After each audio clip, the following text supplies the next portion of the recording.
Good afternoon everybody and welcome to today's session. I'm Ollie and today we're going to be running through the latest release of Prima and the new features that are in it as well. So any questions, join her after the session today. Mike will be on live chat, so feel free to ask away join her after the session. Okay, so a bit of background on the latest release of Prima. So typically we roll out a new piece of the software every 6 to 8 weeks typically, we'd say on average. This one slightly longer, so the reasons for that, if I just flick onto the next screen, is because we've been doing some changes in terms of the way the database handles kind of pack sizes from suppliers, giving you more control of exactly what you can do with packs and pairs, splitting items, those kind of things as well. So the main reason for it is to give you more control. So as you can see on screen now, just kind of a few questions that you might ask and a few answers to them as well. So why has Prima changed the way it's working? So in terms of purchasing, if you've got a supplier 1 with a pack of 20, supplier 2 with a pack of each, the system then, rather than having to switch the pack sizes and potentially send through the wrong pack size electronically, you can actually send it through with the correct pack size, and your stock would then read, I guess, what's true to your system. So in that example of the pack of 20 in the each, rather than it coming into your stock as a 1 in the pack of 20, it actually comes through as a pack of 20. So that way then I guess stock levels, stock valuation, everything will be correct as well. And in the long term, of course, once you've got your head around it and understand it, it's going to be much simpler as well to manage moving forward as well.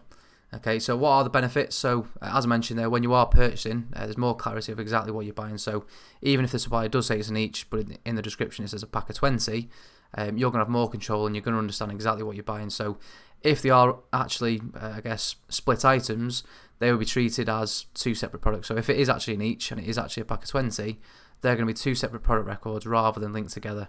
And I guess any confusion with packs and pairs and descriptions saying one thing and the unit saying the other, it's going to separate that completely as well. Okay. Something else, the reason why that's been changed is when you're sending EDI orders through to suppliers, if the pack size is different to what's in your system to what's in theirs, potentially that could reject the order as well. So it's making sure the orders are going through correctly, your system's correct, and it's giving you a bit more control as well. Okay, so the benefit to you as a Prima user, so in the products, you'll now see a unit of measure and a pack of pair section. So if the pack of pair says the number 1, you can't physically split that item. So an example of, say, paper clips where it's a pack of 500, the pack of pair typically would be number 1, meaning that you can't split that down. If it was, say, I don't know, Bic pens and it was a pack of 20, and you are going to split them down, then the pack of pair may read 20, and also the unit of measure would say pack of 20. That way then, because the number is greater than 1, you can split those down into the individuals if you wanted to. So it make more sense, and I'm sure we'll do more webinars on this as well and explain it further, but just to give you a bit of background on that as well. Okay, so as you'll notice as well, the release isn't actually released to all the customers at the moment. So something we do at Prima is kind of an ABC testing platform, so alpha, beta and customer. So alpha testing is internally, so we do the testing, put the features in there. The beta stage is where we get a handful of test customers, test the versions and get feedback from them. And the customer stage is once it's ready and we release that to the base. So slightly different in how we're going to do it this time is the beta customers, we would have, say, 5 or 10 customers trialing the release before we release it to everyone. We will do it a customer basis just to get more accurate feedback, make sure everything's correct, and I guess short term, make sure there are no problems for our customers as well. So the release isn't going to be released straight away, but this kind of webinar is going to tell you what's coming up, and then you're expecting it then in the next kind of few weeks or so. I'm not too sure exactly on a time frame just yet. Okay, so if we dive into some of the features, so you'll notice as well in today's webinar there's plenty of different features that are in there as well. So in this kind of 5, maybe 6 month period that it's been kind of in testing, there's also some really great features that have been put into the software as well. So if I just change screen again here, okay, so what I'll do, I'll flick through the different screens. So I'll start on this one, and we've got, I think, 2 or 3 other ones to run through as well.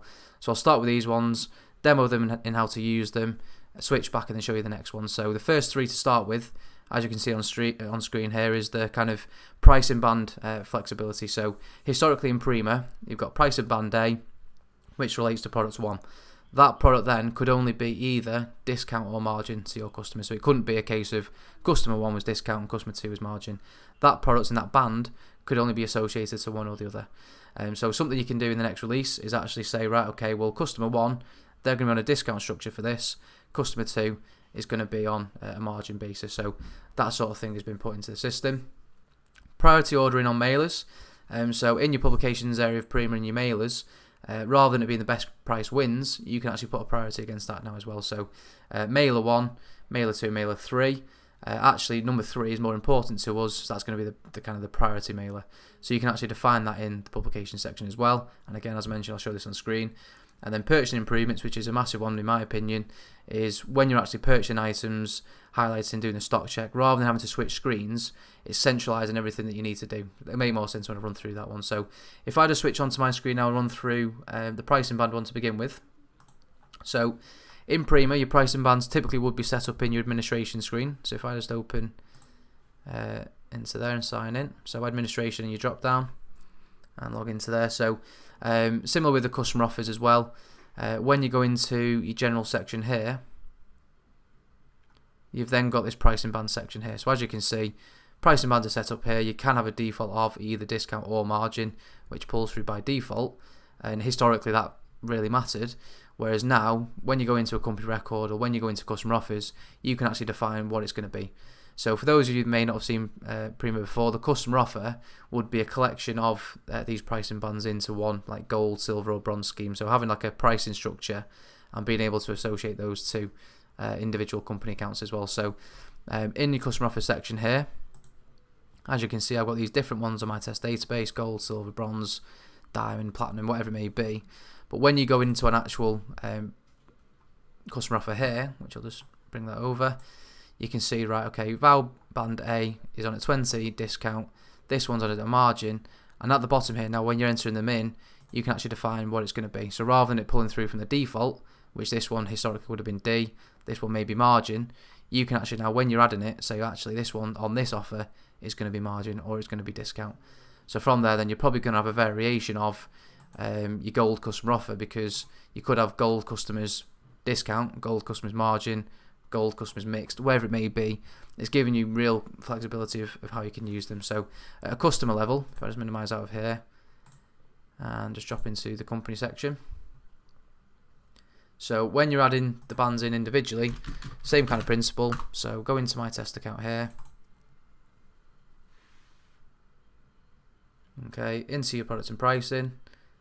And then from here, as you can see, I've got a customer offer assigned. So if I say, right, get rid of that just for the time being, and I want to add my bands in individually, I can say, right, add band. The band I want to add is the VOW A, B and C. And on this basis, this is the new feature where you can actually say, right, this one is going to be margin instead, 20% margin instead, hit add, and then you can continue and add them in as you want to. So flexibility per customer basis on the pricing bands is a massive improvement. Okay, and again, Mike's on live chat. Any questions you've got, feel free to ask away. Or if you're watching it back on YouTube, then feel free to drop us an email on training at. We can pick that up with you. Okay, so the next one was the mailer. So how you can actually set that is pretty straightforward. Is if I close out of here and just go into publications and mailers. Within this section, as you can see, you've got all your mailers within here. So it could be the case you've got item 1 that exists in every single one of these mailers.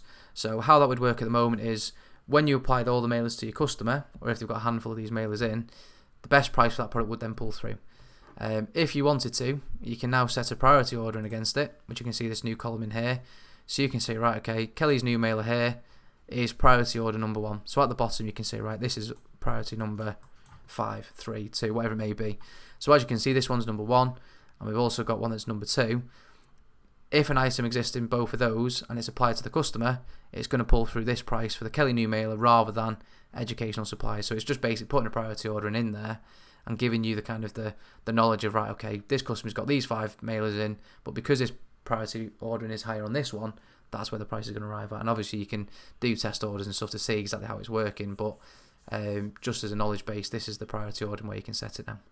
Okay, moving on to the purchasing improvements. So within your POP and requirements, if you come into here and run a search, so typically within Prima, you've got your stock check button at the bottom, and you've also got your purchase. So historically, customers that we would have trained would have had to kind of highlight the items and do a stock check. From there, then you can see, right, okay, potentially this item here is out of stock with spices, but it's in stock with Exertis, Val, whoever it may be. And then from there, then you'd have to close out the stock check, remember the item, go into it, and make the changes to say, right, okay, we'll switch it this time to supplier B.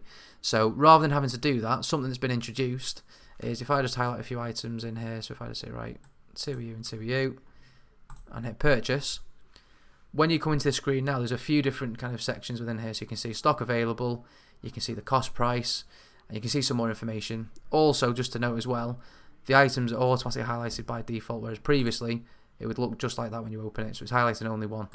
So it's highlighting all of them.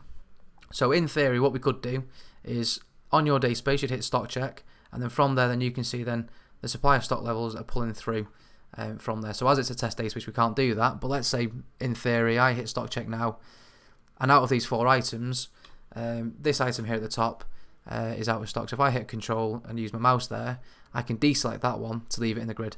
So these 3 that are now highlighted, they're in stock, they're all good to go. I'm happy to do that. You can hit purchase, that'll then send them out of this grid. So test database, I'll just untick this for this this one. Hit purchase, and what then happens is when you hit OK on that, that then leaves you in the same window, but with the items that you've potentially not got a stock of, or you're wanting to kind of reshuffle and have a look at. So rather than this window closing down on you, puts this item back into this list, it's actually capturing that for you, so you can see, right, okay, there's the Robinsons item that I need to have a look at. So from here now, there's a new button in the bottom right where you can go into this details section here. So click into there, and this window is then allowing you to also check stock against multiple suppliers. So from here, again, test database, you would have more information here at the bottom in terms of who the supplier is, quantity, lead time, and stuff like that as well. So in theory, this item might be available from Spices and Exertis in this scenario. So at the bottom, we would then have Spices and Exertis. You can do your stock check, and then you can see, right, okay, actually, yeah, it is out of stock with Spices. I'm going to switch it to these guys. So from there, then, you can double click in this section here at the bottom. In theory, this line would then say Exertis. You double click it. That then switch the item over to Exertis. You'd hit close, take you back into the screen, hit purchase, and away you go. The item's then sent off with that supplier. So the key improvement of this, just to give it kind of a summarised version, is the stock check and the purchase have been centralised as such into this area. So you can still stock check, you can still go back into the screen and do the changes kind of as you would do. But this is a more efficient way of working in the sense that you could highlight 50 items in here, do a stock check, right, okay, there's 5 of them that I need to have a look at. I'll leave them in the grid, so I'll deselect them from here. Then go into your detailed check, do the switches, come back into here, then 5 items are still here, hit purchase, and again, away you go. So massive improvements from a purchasing point of view as well. Okay, so that was the first 3 features. I'll just switch on to the next screen then of some more features that have been put into this version. Okay, so the first one, just to talk about, is the stock check. EDI facility is now available with CTS. So if you use CTS or you don't, get in touch with the guys, get that set up, and then electronically you can actually see comparisons of the toners you're potentially buying now, if they're in stock, and you can see that information on your system as well. Scheduled ordering, that's a massive one from an automation point of view. So automated purchasing has been in Prima now for, I'd probably say 18 months to 2 years, maybe even longer, whereby you can set up rules such as with supplier A, if it's a standard delivery and everything's in stock, send that straight through to the supplier. So as soon as those items arrive in requirements, the system would then fire them off. Slightly different with scheduled ordering, something you can do now is actually say, right, okay, for standard orders, or standard deliveries rather, that are coming into me, rather than sending them off as soon as they arrive into requirements, I'm going to send that through at 3 o'clock because my cut-off is 3:30. So what you can then do is with the scheduled order and say, right, okay, supplier A, standard orders that are in stock, auto purchase at a set time, so 3 o'clock in the day, for example, and then your requirements list would build up as usual. You'd have a different status in there to say kind of it's a scheduled order, and then from there then at that time of the day, rather than you having to go in there and remember to do it, the system's doing it for you. So from an automation point of view, and I guess from an advice point of view, some of this kind of automation from a purchasing now, especially with scheduled ordering, you should definitely be using at least some of it. So from a setup point of view, I'd definitely say to maybe give me a call and run through it in more detail for your business. But I guess there's no real reason why you can't even use some of it, even if it's just direct deliveries where they're all in stock. Minimising what you're having to click on the system is basically what the kind of automated purchasing is going to help you with and give you more time. A new purchase report. So feedback from one of our recent kind of user group meetings was the purchase reports in Prima great. However, with the new feature of rebated costs that came in, I think it was February time, we also need a report with that on as well. So we've created a kind of a PDF report which has all the columns in terms of who your supplier is, what the default rebate is, what you've paid. Yeah, I'll go through that on screen as well. There's also now a button at company level whether customers are kind of included on your voucher scheme or not. So are they opted in as such or opted out, and you can use that tick option as well. And then the Prima App, which again, this is massive from a development point of view, not just being proof of delivery anymore, it's also going to be opened up into a light CRM is what we call it at the moment. So what I mean by that is you can access company data, you can view contacts, locations and journals at the first phase, and the long term, how we see it working is being able to access reports before you go to see your customer, being able to enter journals onto your phone to then transfer into your Prima Cloud database. Is, I guess, if you've got sales reps on the road or whatever it may be, being able to kind of be mobile and using the app to do that, and then transfer into your system with, I guess, a reduced fee because they're using an app version rather than the full license.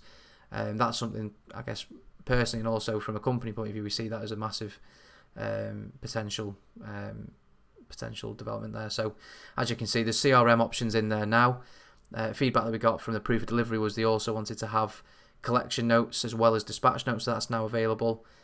Manifest improvements as well, which is massive, so you can see exactly the mileage. So if you're doing 3 drops, it's going to be 30 miles. You can see that. More kind of flexibility from a route view point of view, so you can see what Google suggests, you can see what you've played around with, so you've said, right, okay, actually this customer needs a delivery first, then go back on your map and see how it's affected, that sort of thing. Number of boxes, being able to add notes on, so even when the driver's out you can adjust the notes as well, and also being able to see whether your customers are mapped on the Google coordinates from the manifest screen as well. So I'll run through that in more detail as well. So if we go on to the scheduled ordering to begin with, so if I go back into my main screen, okay, so with the scheduled ordering, this would be set up within the admin area of Prima, and in this section you would then go into automation, and then the first layer of it is the auto purchase setup. So we've got webinars on auto purchasing from the historic stuff. There's a new feature or new kind of option within here as well that's been built in. So in theory, as you can see, I've got a pit wrap set up for Vow and a direct for spices. So if I set a new one and open that, let's go into the screen 1 second. So from here, it could be the case where I say, right, actually create new, and I'm going to create this one for Exertis as an example. Anything there's a standard delivery where it's on completion, which is this is the kind of historic stuff. Whereas actually for scheduled ordering, you say, right, this one's going to be scheduled where stock is available and multiple suppliers are allowed. So in theory, if you sent an order through with 5 items for spices, 5 for Exertis, 5 for Vow, this allow multi-suppliers basically saying, yeah, that's fine.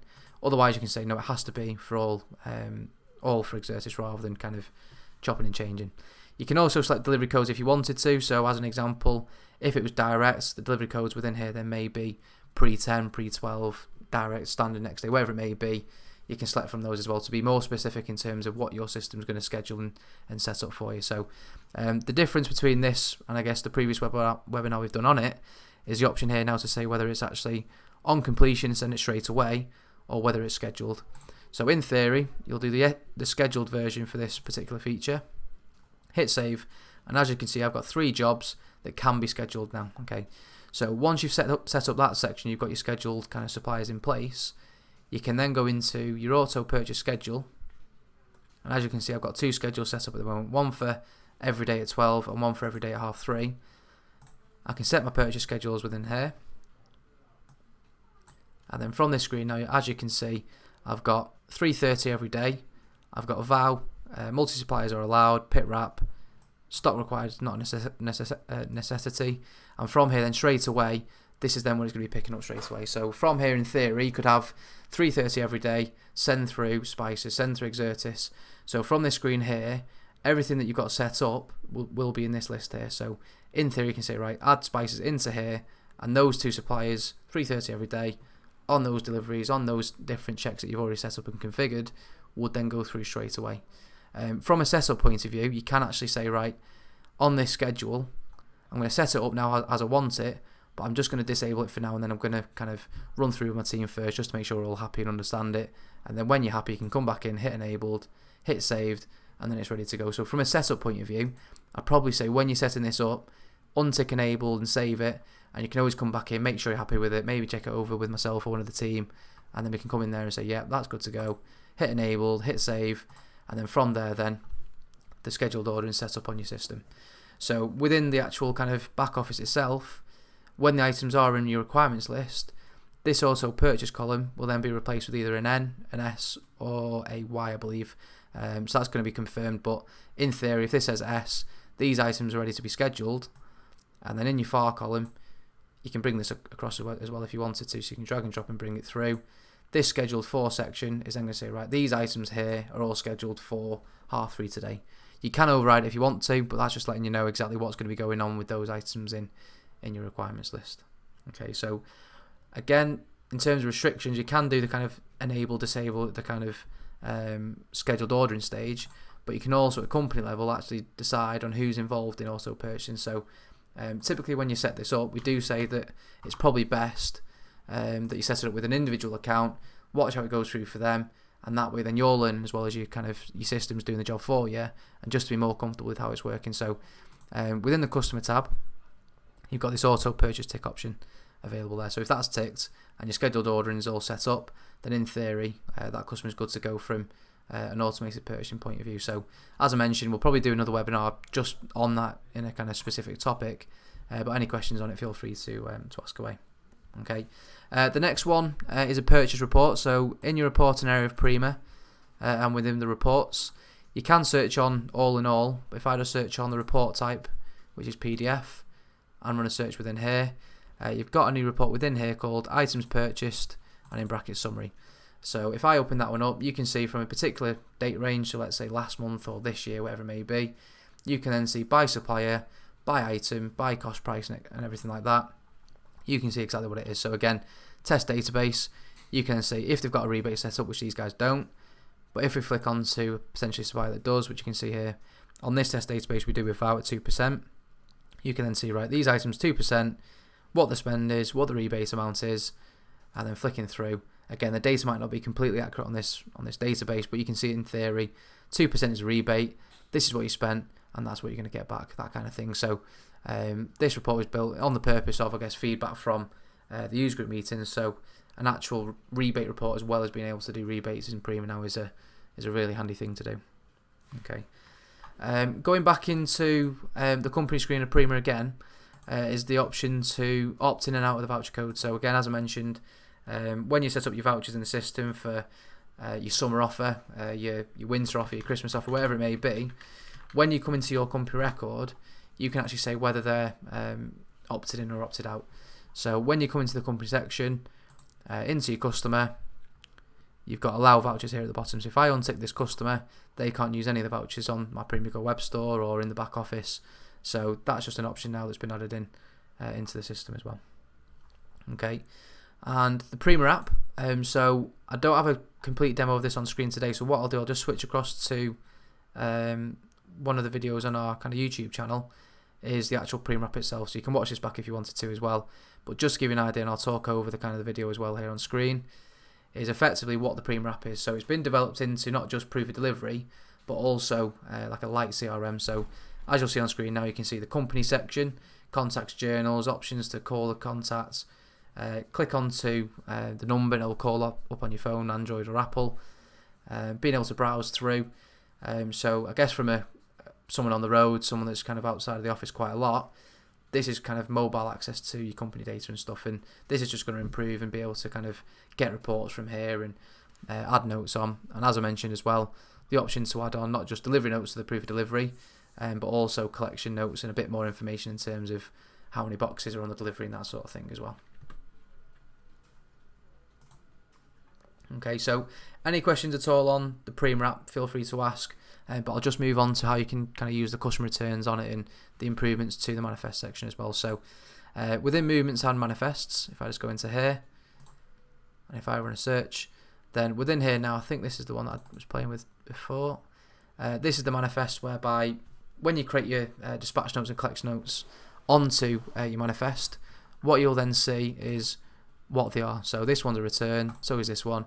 and this one's a dispatch note. So for any of you that haven't used the manifest before, there is a webinar specifically on it, but in theory what it is in this available lines section of the manifest lookup, it's going to find any dispatch notes and customer returns aren't already completed that can be added to potentially a route. So if you've got one driver, it's going to go onto the same one, or if you've got 5 drivers, then you've got options there in terms of splitting it into kind of van routes and that sort of thing as well. So available lines, create your collection notes and also dispatch notes onto the manifest, and as you can see on my screen now, I can see this one's a return, this one's a dispatch note, and that is the customer return as well. So by default on this, how it loads is in kind of the Google map order. So when you go into the map section now, you can actually see, right, okay, improvement here is, you can see the mileage.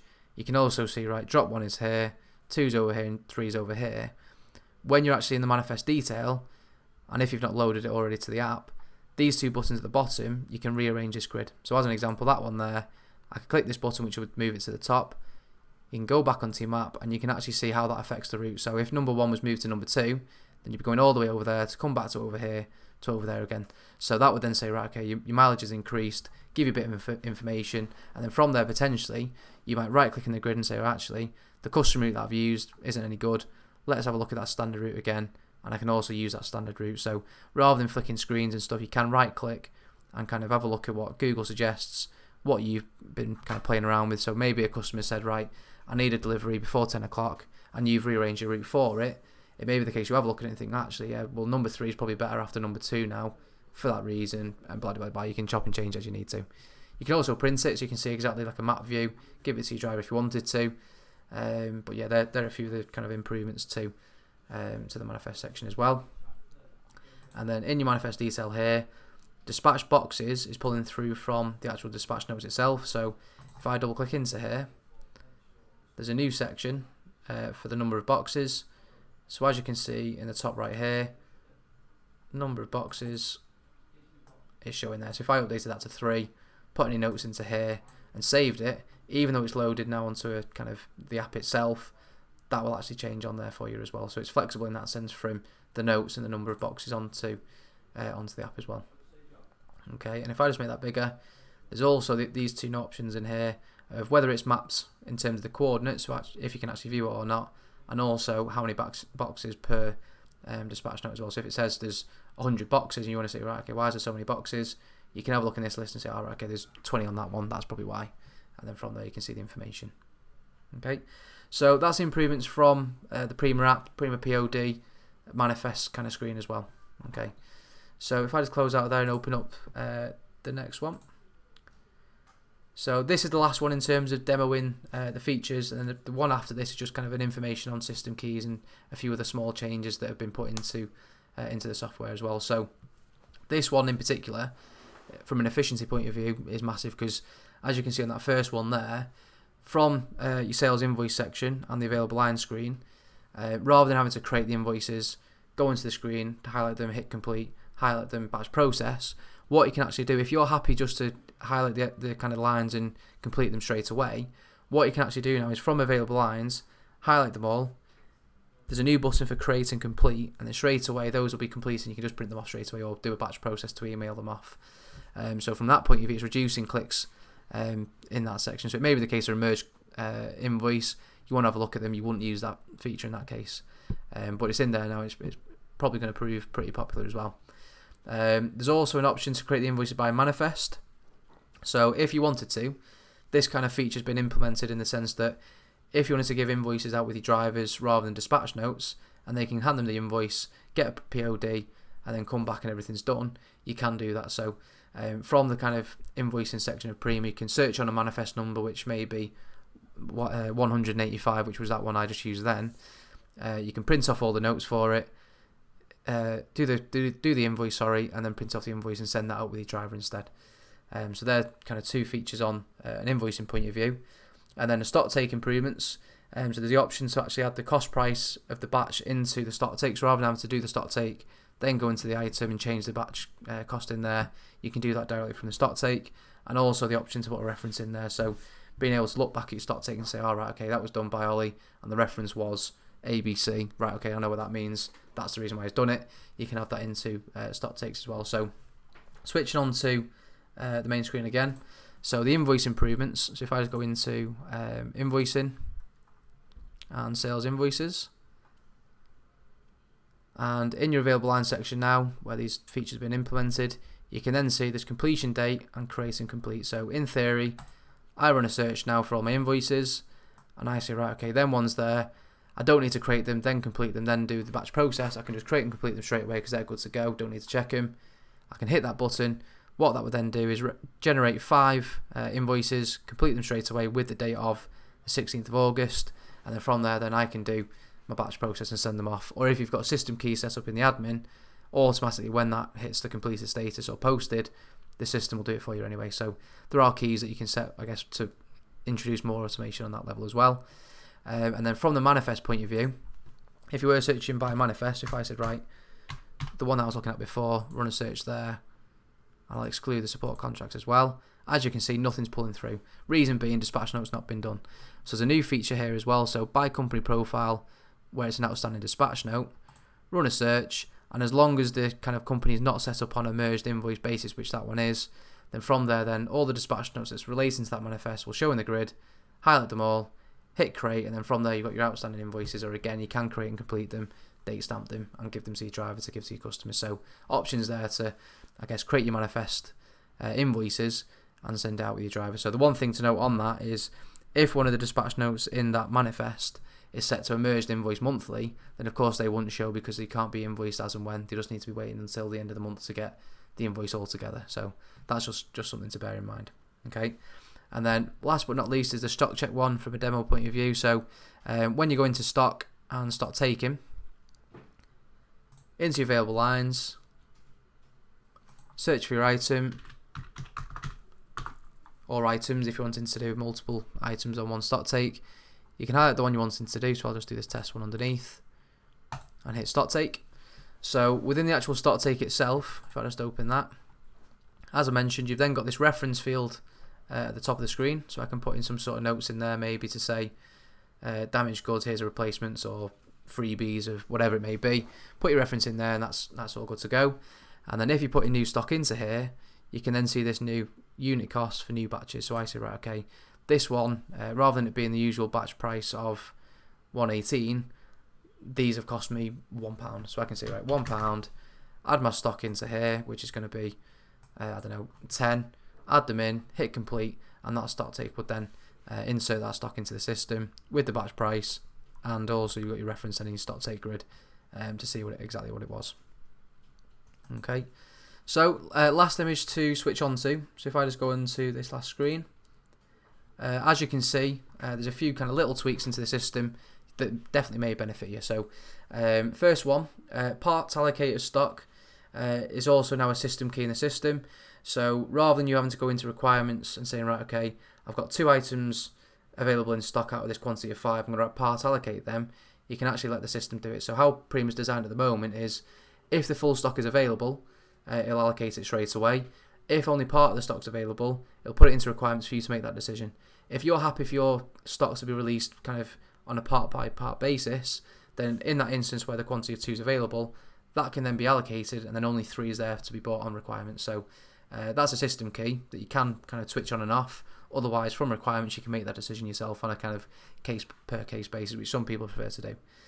The other one, dispatch system key, where new items that have been added from available lines can actually go on to an existing dispatch note that's already in transit and has been printed off.